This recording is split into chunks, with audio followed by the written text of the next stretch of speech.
Hi friends. Sharwanand, Krithi Shetty జంటగా కలిసి నటించిన చిత్రం 'మనమే' ఈరోజు రిలీజ్ అవ్వడం జరిగింది. అసలు ఇంత మంచి సినిమాను పబ్లిసిటీ లేకుండా రిలీజ్ చేయడం అనేది నాకు కొంచెం ఆశ్చర్యంగా అనిపించింది.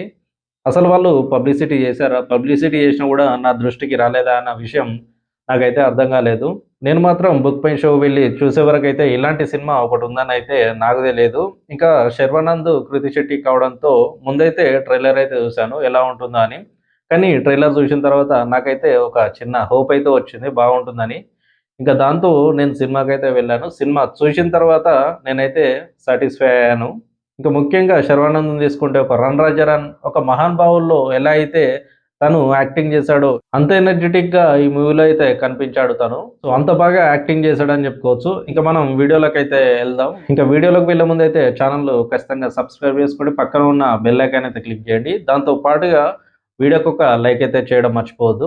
ఇక స్టోరీలోకొస్తే లండన్‌లో మాస్టర్స్ కంప్లీట్ చేసి ఖాళీగా ఉంటూ లైఫ్‌ని జల్సాగా ఎంజాయ్ చేస్తూ ఉంటాడు శర్వానంద్. తనకు ఒక అనురాగ్ అనే ఫ్రెండ్ అయితే ఉంటాడు శర్వానంద్‌కి. తనకి తల్లిదండ్రులు ఎవరు ఉండకపోవడంతో ఈ అనాథైన అనురాగ్‌ని తను చిన్నప్పటి నుంచి తన బాగోగులన్నీ శర్వానందే చూసుకుంటూ ఉంటాడు. ఇంకా అనురాగ్ వచ్చేసి శాంతి అనే అమ్మాయిని లవ్ చేయడంతో వాళ్ళింట్లో ఈ మ్యారేజ్‌కి అయితే ఒప్పుకోరు. దాంతో శర్వానందే వీళ్ళిద్దరికీ పెళ్లయితే చేయడం జరుగుతుంది. ఆ తర్వాత వీళ్ళకొక బాబైతే జన్మిస్తాడు. ఇంకా కొద్ది రోజుల తర్వాత వాళ్ళిద్దరూ ఇండియాకైతే వస్తారు ఒక పని పైన. సో, వాళ్ళకు యాక్సిడెంట్ అయితే జరుగుతుంది. ఆ యాక్సిడెంట్‌తో వాళ్ళైతే అక్కడే మరణించడం జరుగుతుంది. ఇంకా దాంతో వాళ్ళకు పుట్టిన బాబు ఖుషి అనాథలా అయిపోతాడు. ఇష్టం లేని పెళ్లి చేసుకోవడంతో శాంతి వాళ్ళ పేరెంట్స్ ఆ అబ్బాయిని తీసుకుపోవడానికి అంత ఇంట్రెస్ట్ చూపించరు, పట్టించుకోరు. ఇంకా అనురాగ్‌కి ఎలాగో తల్లిదండ్రులు లేరు గాబట్టి, ఇంకా తనని జూసుకోవడానికి ఎవరు మిగిలి ఉండరు. అప్పుడే శాంతి వాళ్ళ బెస్ట్ ఫ్రెండ్ అయిన కృతి శెట్టి అక్కడికైతే రావడం జరుగుతుంది. ఇంకా తను ఆ అబ్బాయిని తీసుకుంటాననైతే వాళ్ళకి జెప్తుంది. కానీ లండన్‌లో ఉన్న పాలిసీస్ ప్రకారం పెళ్లి గాని వాళ్ళకి పిల్లలనైతే అప్పజెప్పరు. ఇంకా లండన్ గవర్నమెంట్ వాళ్ళకొక షరతు పైన అబ్బాయినైతే అప్పగించడం జరుగుతుంది. ఈ శర్వానంద్, కృతి శెట్టి కలిసి ఒక 4, 5 మంత్స్ ఎలాంటి ఇబ్బంది లేకుండా ఆ పిల్లోడిని జాగ్రత్తగా పెంచినట్లయితే ఆ బాబును మీకే ఇస్తామన్నట్టయితే వాళ్ళు మాట్లాడడం జరుగుతుంది. ఇంకా కృతి శెట్టి కూడా అంతకుముందే వేరే అతనితో మ్యారేజ్ అనేది ఫిక్స్ అవ్వడం జరుగుతుంది. సో, తను గూడా తనని ఎవరైతే పెళ్లి చేసుకోబోతున్నారో తన హస్బెండ్‌ని గూడా నేను ఎలాగైనా కన్విన్స్ చేసి మనం కలిసుందామన్నట్టయితే మాట్లాడడం జరుగుతుంది. ఇంకా తినడం, తాగడం, అమ్మాయిలతో ఎంజాయ్ చేయడం తప్ప తనను తానే పట్టించుకోని శర్వానంద్ అసలు పిల్లల గురించి ఏమీ తెలియని శర్వానంద్ ఆ పిల్లోడిని ఎలా పెంచాడు, ఎలా చూసుకున్నాడు, ఇంకా ఆల్రెడీ పెళ్లి ఫిక్స్ అయిన కృతి శెట్టికి వీళ్ళిద్దరి మధ్య లవ్ స్టోరీ ఎలా జరిగిందనేదే ఇంకా మిగిలిన స్టోరీ. ఇంక ఇంతకుముందే చెప్పుకున్నట్లు ఒక వింటేజ్ శర్వానంద్‌నైతే ఈ మూవీలో చూస్తారు ఖచ్చితంగా. ఒక 'రన్ రాజా రన్' ఒక మహానుభావుల్లో ఎంత ఎనర్జిటిక్‌గా అయితే తను యాక్టింగ్ చేశాడో, అంతే ఎనర్జిటిక్‌గా ఈ మూవీలో అయితే తను యాక్టింగ్ చేయడం అయితే జరిగింది. సినిమా అంత బాగుందని కాదు, తన పర్సనల్‌గా శర్వానంద్ యాక్టింగ్ వరకొచ్చేసి ఖచ్చితంగా అప్పటి శర్వానంద్‌నైతే చూస్తారు. చాలా బాగా అనిపిస్తుంది సినిమా చూస్తున్నంత సేపు. ముఖ్యంగా పిల్లని చూసుకునే క్రమంలో వాళ్ళిద్దరి మధ్య వచ్చే కామెడీ సీన్స్ అయితే చాలా బాగా వర్కౌట్ అయ్యాయని చెప్పుకోవచ్చు. చాలా బాగా వచ్చాయి. కొన్ని పంచ్ డైలాగులు తీసుకుంటే నేనే 2 రోజులకోసారి స్నానం చేస్తాను. కానీ వీడికి మాత్రం రోజుకు 16 సార్లు కడగాల్సొస్తుంది.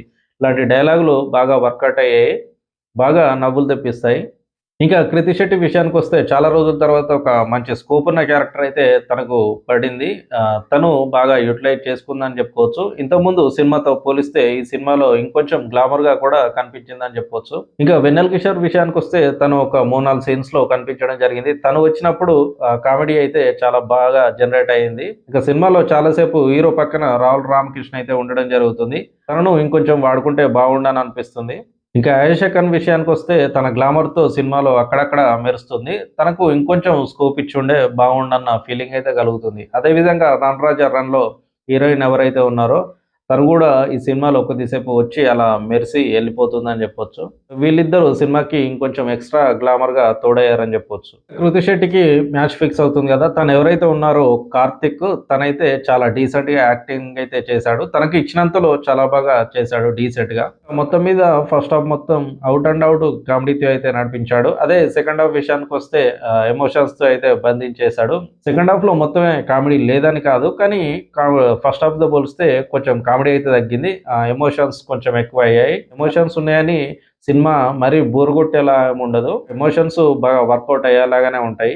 ముఖ్యంగా ఒకానొక టైంలో పిల్లాడు వాళ్ళని విడిచి వెళ్ళాల్సిన టైమొస్తుంది. అప్పుడు శర్వానంద్ పడే బాధ మనకైతే కొంచెం ఎమోషన్స్‌గా కనెక్ట్ అవుతుంది. ఇటు పిల్లవాడికి, ఇటు కృతి శెట్టికి, ఇటు శర్వానంద్‌కు వీళ్ళు విడిపోయినప్పుడు చూయించే సీన్స్ అయితే ఎమోషన్స్‌గా అయితే బాగా కనెక్ట్ అవుతుంది జనాలకి. ఇక మ్యూజిక్ విషయానికొస్తే ఈ సినిమాలో 16 పాటలున్నాయని మీరు నమ్మగలరా? 16 సాంగ్స్ అయితే ఈ మూవీలో ఉండడం జరుగుతుంది. కానీ నేను సినిమా చూసినంత సేపయితే అసలు అన్ని సాంగ్స్ ఉన్న ఫీలింగ్ అయితే నాకు కలగలేదు. ఆ సాంగ్స్ అన్నీ స్టోరీలో అయితే కలిసిపోతూ ఉంటాయి. సో, బయటకొచ్చినాకనే తెలిసింది దాంట్లో 16 సాంగ్స్ ఉన్న విషయం. సో, మీరైతే ఇక మీదట చూస్తే గమనించే ప్రయత్నం అయితే చేయండి.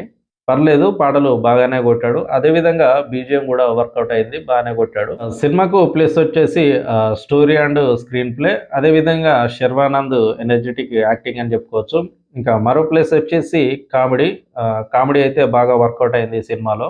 మ్యూజిక్ గూడా కొంచెం ప్లస్ అయిందని చెప్పుకోవచ్చు. ఇక మైనస్ విషయానికొస్తే సెకండ్ హాఫ్‌లో మరీ కొంచెం ఎమోషన్ ఎక్కువైందని చెప్పుకోవచ్చు.